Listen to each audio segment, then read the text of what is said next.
सर्व लाडक्या बहिणींसाठी आनंदाची बातमी। 14 एप्रिलला लाडक्या बहिणींना मोठे गिफ्ट। लाडक्या बहिणींसाठी गुड न्यूज। 3000 रुपये लाडक्या बहिणींच्या खात्यामध्ये इथं जमा होण्यास सुरुवात झालेली आहे। SMS देखील इथं आलेले आहे।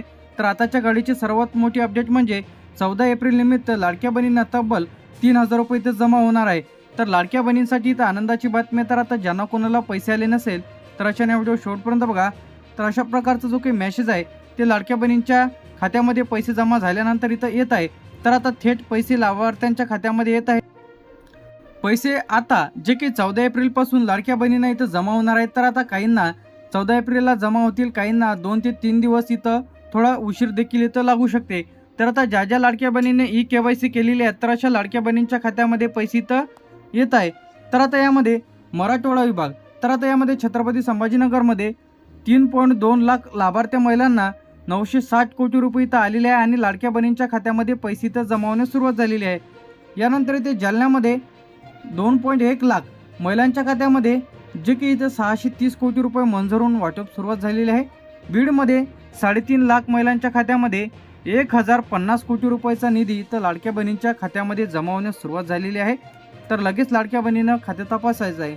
धाराशिवमध्ये जे की 2.4 लाख महिलांच्या खात्यामध्ये 720 कोटी रुपये इथं जमा होण्यास सुरुवात झालेली आहे।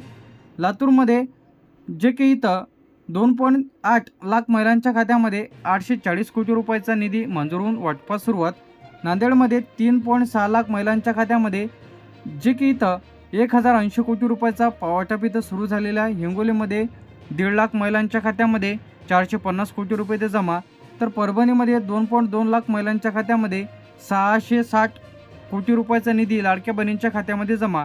तर मराठवाडा विभाग इथं झालेला आहे। यानंतर इथे पश्चिम महाराष्ट्र, पुणेमध्ये 4.5 लाख महिलांच्या खात्यामध्ये 1350 कोटी रुपयाचा पैसे इथं निधी मंजूर आणि लाडक्या बहिणींच्या खात्यामध्ये पैसे देखील जमा। यानंतर इथे आपलं सातारामध्ये जे की 2.3 लाख महिलांच्या खात्यामध्ये 690 कोटी रुपये तर लाडक्या बहिणींच्या खात्यामध्ये जमा। सांगलीमध्ये 2.6 लाख महिलांच्या खात्यामध्ये 780 कोटी रुपये जमा। कोल्हापूरमध्ये 2.4 लाख महिलांच्या खात्यामध्ये 720 कोटी रुपये जमा। सोलापूरमध्ये 3.8 लाख महिलांच्या खात्यामध्ये 1140 कोटी रुपये इथं जमा। यानंतर इथे आपलं विदर्भ विभाग, तर आता नागपूरमध्ये 3.9 लाख महिलांच्या खात्यामध्ये 1170 कोटी रुपये इथं जमा। अमरावतीमध्ये 2.7 लाख महिलांच्या खात्यामध्ये 810 कोटी रुपये जमा। अकोल्यामध्ये 1.9 लाख महिलांच्या खात्यामध्ये पात्र महिला, ही जी आपण पाहत आहे महिलांची यादी, हे पात्र महिलांची आहे। अकोल्यामध्ये 570 कोटी रुपये इथं जमा। बुलढाण्यामध्ये 2.5 लाख महिलांच्या खात्यामध्ये 750 कोटी रुपये जमा। यवतमाळमध्ये 3.1 लाख महिलांच्या खात्यामध्ये इथं 930 कोटी रुपये जमा। वर्ध्यामध्ये 1.6 लाख महिलांच्या खात्यामध्ये 480 कोटी रुपये जमा। भंडाऱ्यामध्ये 1.4 लाख महिलांच्या खात्यामध्ये 420 कोटी रुपये जमा। गोंदियामध्ये जे की 1.3 लाख महिलांच्या खात्यामध्ये 390 कोटी रुपये जमा। चंद्रपूरमध्ये 2.2 लाख महिलांच्या खात्यामध्ये 660 कोटी रुपये जमा। गडचिरोलीमध्ये 1.2 लाख महिलांच्या खात्यामध्ये 360 कोटी रुपये जमा। यानंतर येते आपलं उत्तर महाराष्ट्रामध्ये इथे 3.7 लाख महिलांच्या खात्यामध्ये 1110 कोटी रुपयाचा निधी इथं मंजूर झालेल्या लाडक्या बहिणींसाठी आणि पैसे देखील वाटपास सुरुवात झालेली आहे, जे की 3000 रुपये आहे 14 एप्रिल निमित्त। धुळेमध्ये 1.8 लाख महिलांच्या खात्यामध्ये 540 कोटी रुपयाचा जो काही लाभार्थ्यांच्या खात्यामध्ये पैसे इथं येत आहे। त्याचप्रमाणे जळगावमध्ये जे काही लाभार्थ्यांची संख्या महिलांची 3.3 लाख महिलांच्या खात्यामध्ये 990 कोटी रुपये।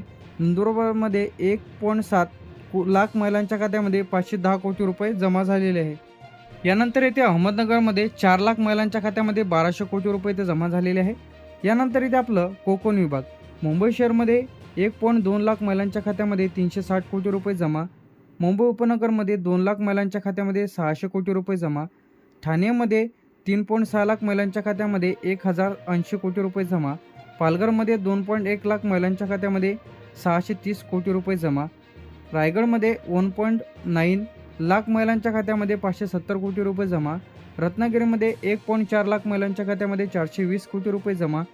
सिंधुदुर्गमध्ये 1 लाख महिलांच्या खात्यामध्ये 300 कोटी रुपये जमा।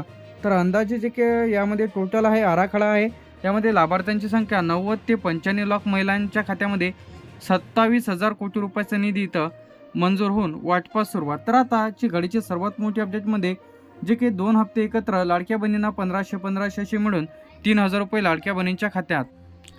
आता ज्या महिलांचा फॉर्म इथं अप्रूव्हल आहे, बँक खाते आधारशी लिंक आहे, KYC केलेली आहे, ज्यांचं वार्षिक उत्पन्न मर्यादेमध्ये आहे, तर आता कोणत्या लाडक्या बहिणींना 3,000 रुपये इथं 14 एप्रिलला जमा होणार नाही. ज्यांचा अर्ज अपूर्ण आहे, बँक खाते आधारशी लिंक नाही, KYC बंद आहे, चुकीची माहिती दिलेली आहे, वार्षिक उत्पन्न जास्ती आहे, तर अशा महिलांनी आता ज्यांचे पैसे बंद झालेले असेल तर अशांनी काय करायचं आहे? सर्वप्रथम बँकमध्ये चौकशी करा, महिला व बाल विकास अधिकाऱ्याशी संपर्क करा, अर्जाचा स्टेटस पहा. त्याचप्रमाणे जे काही लाडक्या बहिणींसाठी एक हेल्पलाईन नंबर इथं आलेला आहे 181. तुम्हाला पैसे का आलेले नाही, तुमचे पैसे कोणत्या खात्यामध्ये गेलेले आहे, कोणत्या कारणामुळे तुम्हाला पैसे आलेले नाही, पैसे मिळवण्यासाठी तुम्हाला काय करायचं, सविस्तर माहिती 181 या हेल्पलाईन नंबरवरती कॉल करून तुम्ही माहिती घेऊ शकता. तर आता जे की तुम्हाला एक डेमो अर्ज देतो, महिला व बाल विकास अधिकारी किंवा अंगणवाडी सेविकेला हे दोन्ही अर्ज दिले तरी चालेल. तहसील विभागामध्ये महिला व बाल विकास अधिकारी लाडकी बहीण योजनेअंतर्गत DBT जमा न झाल्याबाबत अर्ज. तर आता तुम्हाला जसाच्या तसा हा महिना लिहून घ्यायचा आहे. याचप्रमाणे मी लाडकी बहीण योजनेअंतर्गत अर्ज केलेला असून सर्व कागदपत्रे योग्य प्रकारे सादर केलेले आहे. तरीसुद्धा अद्यापही माझ्या बँक खात्यामध्ये किंवा योजनेअंतर्गत मिळणारी 3,000 रुपयाची रक्कम माझ्या खात्यामध्ये जमा झालेली नाही. तर आधार क्रमांक, बँक खाते क्रमांक, मोबाईल नंबर हे तुम्हाला व्यवस्थितरित्या टाकायचं आहे, न चुकता व्यवस्थित टाकायचं आहे. याचप्रमाणे तुम्हाला तुमचा अर्ज सादर करायचा आहे. अर्जासोबत तुम्हाला आधार कार्डची झेरॉक्स, बँक पासबुकची झेरॉक्स आणि अर्जाची पावती आणि मोबाईल नंबर इत्यादी जोडायचा आहे. तर हा जो अर्ज आहे तुम्ही कार्यालय, महिला व बाल विकास कार्यालय किंवा सेतू किंवा अंगणवाडी सेविकेला हा अर्ज द्यायचा आहे. तर लाडक्या बहिणींसाठी पुन्हा एक गुड न्यूज आलेली आहे, ते म्हणजे नवीन फॉर्मबद्दल. लाडक्या बहीण योजनेचे नवीन फॉर्म पुन्हा सुरू इथं होणार आहे. तर मुख्य अपडेट म्हणजे तर आता यामध्ये नवीन लाभार्थी अर्ज करू शकतात. आधी जर तुमचे अर्ज रिजेक्ट झालेले असेल तर पुन्हा अर्ज करू शकतात. तर अशांसाठी गुड न्यूज इथं आलेली आहे. कोण अर्ज करू शकतो? तर 18 ते 60 वयोगटातील महिला, महाराष्ट्रातील रहिवासी महिला, ज्यांचं बँक खाते आधारशी लिंक आहे, DBT लिंक आहे. त्याचप्रमाणे जे काही तुम्हाला आधार कार्ड, बँकेचं पासबुक, रहिवासी दाखला, मोबाईल नंबर आणि फोटो, वोटर कार्ड नसेल तर TC जर नसेल तर बर्थ सर्टिफिकेट इत्यादी तुम्ही कोणती देऊ शकता. तर अंगणवाडी सेविकेकडे तुम्हाला अर्ज सादर करता येईल. महिला बाल विकास कार्यालय, ऑनलाईन सेतू, तर काही ठिकाणी ऑफलाईन सुविधा इथं आहे. तर लगेच तुम्ही तुमचा अर्ज सादर करा आणि लाडकी बहीण योजनेचे पैसे मिळवा.